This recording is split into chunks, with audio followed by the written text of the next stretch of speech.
Imagine a place so extraordinary that when a European explorer first laid eyes on it, he refused to believe human hands had built it. He wrote in his journal that it must have been constructed by some long-vanished race of giants,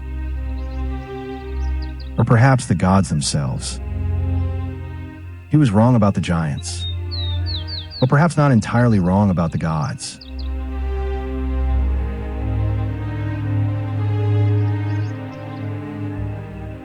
In the gray-blue light of early morning, something enormous begins to take shape.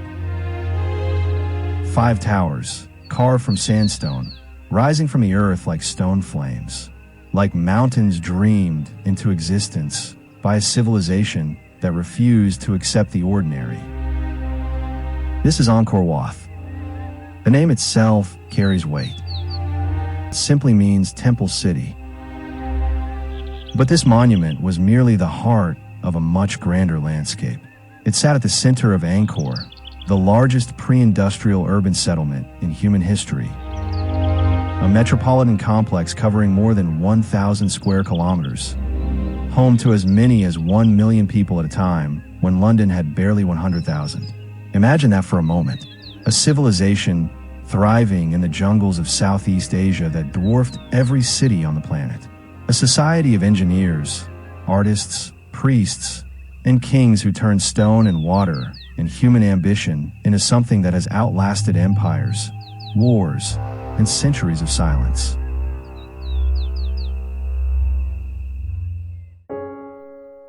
To understand Angkor Wat, you must first understand the man who built it. His name was Suryavarman II. He came to power in 1113 AD, seizing the Khmer throne through a combination of military brilliance. Ancient inscriptions describe him leaping onto the back of a rival king's war elephant and cutting him down mid-battle. From the very beginning, Suryavarman was a man who thought in grand gestures. And grand gestures don't get much grander than this. Construction on Angkor Wat began sometime around 1122 AD. It would take an estimated 30 years to complete. Architects and scholars today still argue about the precise methods used, because what the Khmer engineers accomplished borders on the impossible. The temple was built primarily from sandstone, specifically a fine-grained sandstone quarried from Phnom Kulen, a mountain located nearly 50 kilometers to the northeast. Think about that distance. 50 kilometers of dense jungle, river crossings, and swamp. Yet the builders transported somewhere between 5 and 10 million stone blocks, some weighing as much as 1,500 kilograms each, across that landscape with no iron tools, no wheels, and no modern machinery. How? The answer, archaeologists believe, lies in the water. The Khmer were masterful hydraulic engineers, perhaps the most sophisticated water managers the ancient world has ever known. They didn't just build a city, they built a giant, living water engine. The Cambodian landscape is dictated by two extremes. 6 months of blinding, torrential monsoon rains, followed by 6 months of punishing, bone-dry drought. Left alone, the land was a cycle of flash floods and withered crops. The Khmer tamed this cycle.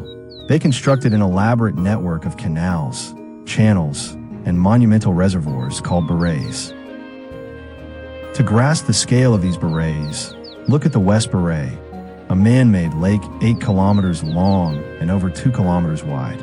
It was dug entirely by hand, with millions of tons of earth piled up to form massive containment dikes.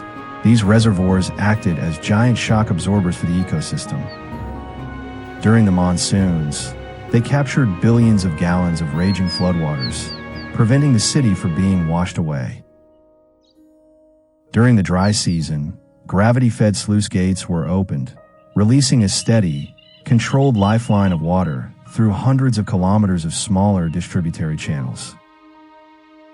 This infrastructure allowed the Khmer to harvest up to 3 crops of rice a year, instead of just 1.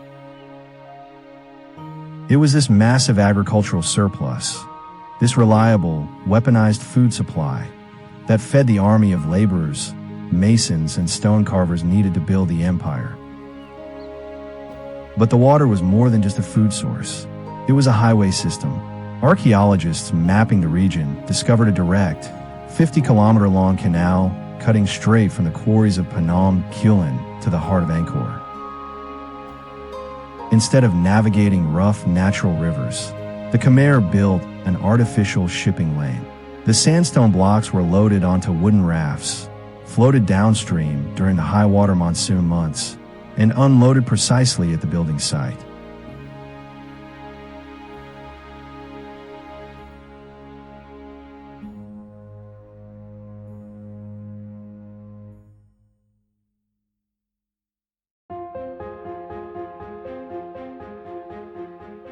Walk the walls of Angkor Wat, and you will encounter one of the most staggering artistic achievements in human history.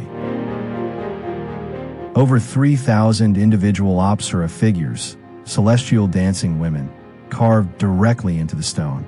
No two are identical. Look closely at their faces, the slight tilt of a chin, the curl of a lip, the arch of an eyebrow, and you realize that somewhere behind each one was a human hand, a human eye, a human imagination deciding that this face deserved to exist for eternity. The ancient Khmer artists didn't just decorate their temple, they wrote their entire universe in stone. The outer galleries of Angkor Wat contain nearly 800 meters of continuous bas-relief, narrative carvings that stretch the length of 8 football fields. These aren't mere decorations. They are a visual encyclopedia of Khmer civilization. Battle scenes show Suryavarman II leading his armies against the Cham people of what is now Vietnam. Soldiers marching in disciplined formation, war elephants charging, naval battles raging on rivers. Generals ride high in their war towers. Standard bearers carry pennants into the smoke of conflict. But the most extraordinary panel of all depicts a scene from Hindu cosmology, the churning of the ocean of milk. In this ancient myth, gods and demons, the Devas and Asuras, engage in a cosmic tug of war. They use the serpent Vasuki as a rope and Mount Mandara as a churning stick, rotating it in the primordial sea to produce Amrita, the nectar of immortality.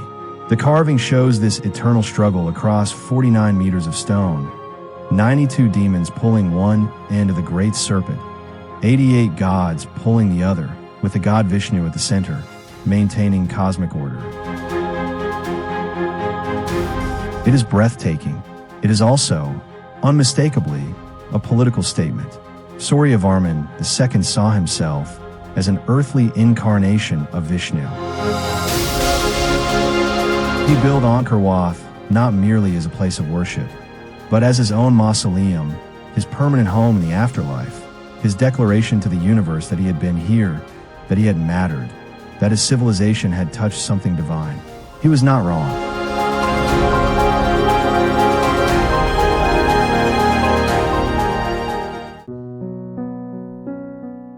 Stand at the base of the central tower, the Prasit, and tilt your head back. 5 towers total, arranged in a quinkings pattern, the same formation you see on a playing die. The central tower rises 65 meters above the ground, the height of a 20-story building, built 900 years ago without cranes or steel. But the layout of Angkor Wat is not arbitrary. It is a 3-dimensional map of the Hindu cosmos. The outer moat represents the mythical ocean that surrounds the universe. The walls represent the mountain ranges at the edge of the world. The galleries inside represent progressively higher spiritual realms. And the central tower, the tallest point of the entire complex, represents Mount Meru, the sacred cosmic mountain at the center of all existence, the axis around which the universe revolves, the home of the gods. When a Khmer worshipper walked from the outer causeway toward the central sanctuary, they were not simply entering a temple. They were taking a journey from the earthly realm to the divine. And then there are the alignments. Angkor Wat is oriented to the west, unusual for a Hindu temple, which typically faces east. Scholars believe this western orientation has two explanations. First, it connects the temple to Vishnu, who is sometimes associated with the setting sun and the western direction. Second, and perhaps more hauntingly, west is the direction of death in Khmer tradition. Angkor Wat was, among everything else, it was a tomb. But the astronomical precision goes further. During the spring equinox, if you stand on the main causeway at sunrise, the sun rises directly over the central tower. Not approximately, not roughly, exactly. The entire building was calibrated to the sky. The ancient Khmer were watching the heavens, measuring the stars, and encoding their observations in a stone with a precision that would impress modern architects.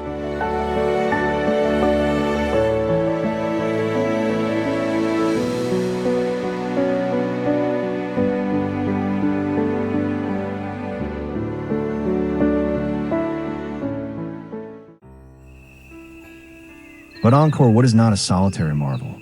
It was merely the crown jewel of a sprawling landscape crowded with architectural titans, each built by rival kings desperate to outdo their ancestors. To step outside the gates of Angkor Wat is to enter a vast grid of sacred geometry. Just a few kilometers to the north lies Angkor Thom, the great city. Built late in the 12th century by the empire's most prolific ruler, King Suryavarman II. This was a massive, fortified royal capital. It is enclosed by 8-meter-high stone walls and a moat teeming with crocodiles. To enter, you must cross a monumental bridge flanked by 54 gods on one side and 54 demons on the other, locked in a permanent tug-of-war. At the exact mathematical center of this city stands the Bayon. The smiling faces of the Bayon. If Angkor Wat is a triumph of classical order, the Bayon is a Gothic masterpiece of psychological power. It features over 50 stone towers carved with more than 200 massive, serene, smiling faces.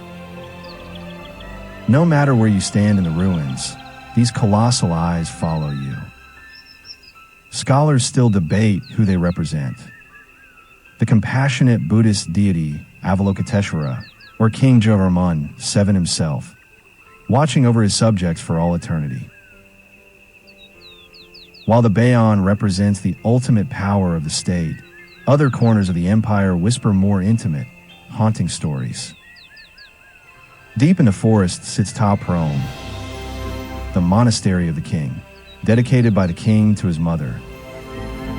Ta Prohm was once home to over 12,000 people, including high priests and celestial dancers. Today, it is the ultimate monument to the fragile truce between human ambition and the unstoppable power of nature. And further still, 25 kilometers to the northeast, sits the exquisite Banteay Shrey, the citadel of the women. Unlike the grand, sweeping scales of the capital, Banteay Shrey is miniature, built from a rare, vibrant pink sandstone. Its carvings are so impossibly intricate, sharp, and delicate that local legends claim they could only have been executed by the soft hands of women, rather than the warriors who built the rest of the empire. Together, these places prove that Angkor was not just a single temple. It was a dense, living archipelago of stone, faith, and water.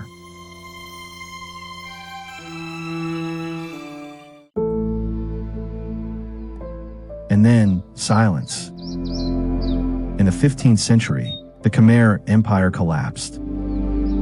Historians still debate the exact causes, a combination of overextended military campaigns, climate change disrupting the hydraulic systems, shifting trade routes, and repeated invasions from the Thai kingdom of Ayutthaya. One by one, the great cities of Angkor were abandoned. The population dispersed. The jungle moved in. It moved in slowly, then all at once. For 400 years, Angkor Wat slept beneath a green canopy of strangler figs, silk cotton trees, and creeping vines.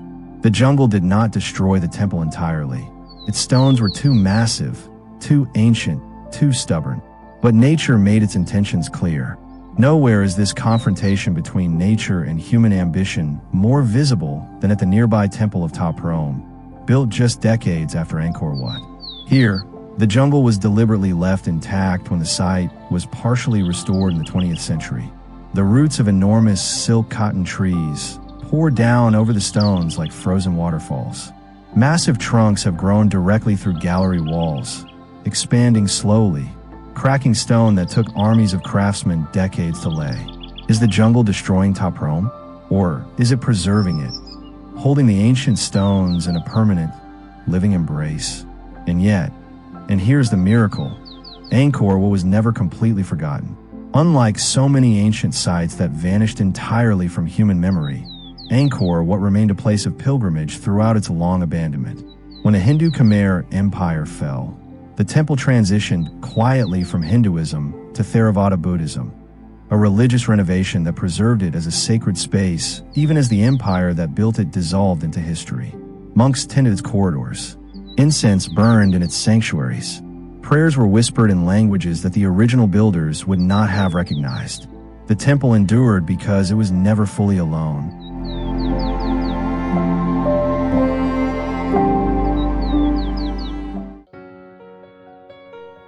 In 1860, a French naturalist named Henri Mouhot arrived in Cambodia. He was searching for exotic insects and butterflies for scientific specimens, not empires. But deep in the jungle, local guides brought him to something his scientific mind was completely unprepared for. He described it in his journal with barely contained disbelief. One of these temples, he wrote, is a rival to that of Solomon, and erected by some ancient Michelangelo.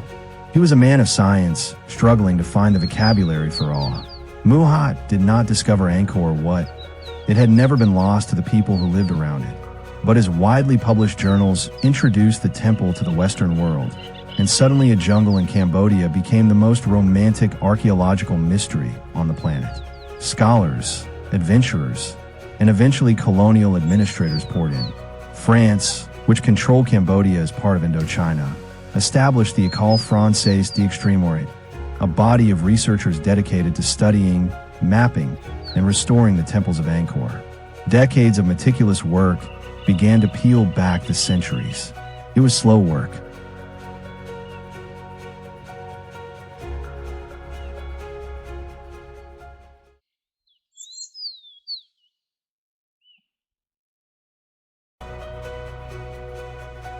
Today, more than 2.5 million visitors come to Angkor every year.